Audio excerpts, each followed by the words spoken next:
গ্রামের বাড়িতে উপচে পড়া ভিড়, কারো হাতে দেশের পতাকা, কারো হাতে ছবি, পোস্টার। বিদেশ থেকে ঘরের ছেলে ঘরে ফিরলেন।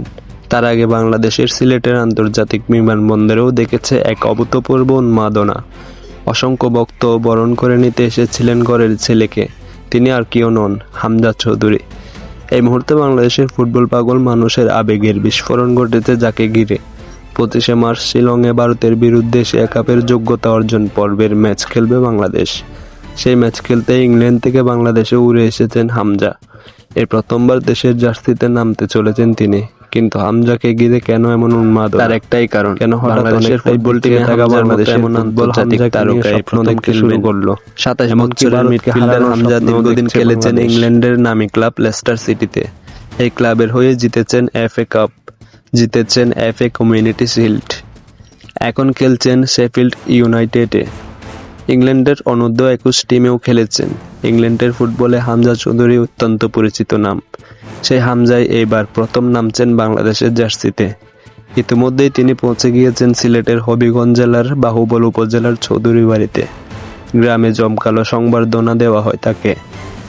হামজার জন্ম ইংল্যান্ডে হলেও তার বাবা মা দুজনেই বাংলাদেশের। সোমবার দুপুরে গ্রামের বাড়িতে বাবা দেওয়ান মোর্শেদ চৌধুরীকে পাশে নিয়ে হামজা বলেছেন, দেশের মাটিতে ফেরার আনন্দই আলাদা। আমাকে এত মানুষ ভালোবাসেন দেখে আপ্লুত।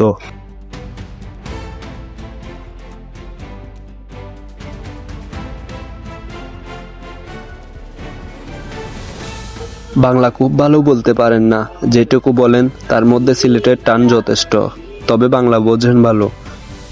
প্রেস মিটে প্রচার মাধ্যমকেও বলেছেন, ইনশাল্লাহ আমরা উইন করব। অবসর নিয়েও ভারতীয় টিমে ফিরে এসেছেন সুনীল ছেত্রী। সেই প্রসঙ্গ উঠতে হামজার জবাব, সুনীল ছেত্রী বড় ফুটবলার, এশীয় স্তরে দাপট দেখিয়েছে। তবে আমরা নিজেদের নিয়ে ভাবছি, ভারতের বিশেষ কাউকে নিয়ে নয়। স্ত্রী ও 3 সন্তানকেও দেশে নিয়ে এসেছেন হামজা। গ্রামের বাড়ি ঘুরিয়ে দেখাচ্ছেন। তাকে নিয়ে উন্মাদনা, মোবাইল ফোনে ধরে রেখেছেন স্ত্রী। বাড়ির পাশের মাদ্রাসা মাঠে বিশাল স্টেজে সংবর্ধনা জানানো হয় হামজাকে। ফেস্টুন ব্যানারে মুড়ে দেওয়া হয়েছে এলাকা। মঞ্চে দাঁড়িয়েছে হামজা। যখন বাংলাদেশের জিন্দাবাদ ধ্বনি তোলেন, তখন আবেগের বাঁধ ভাঙে। ইতিমধ্যেই শিলংয়ে ম্যাচ করতে আসার জন্য বাংলাদেশের প্রায় 50 জন সাংবাদিক ভিসার আবেদন করেছেন। একদিকে সুনীল ছেত্রী, অন্যদিকে হামজা চৌধুরী। বাংলাদেশের প্রায় মরে যাওয়া ফুটবলে যেন প্রাণের সঞ্চার করেছে এই দুই নাম।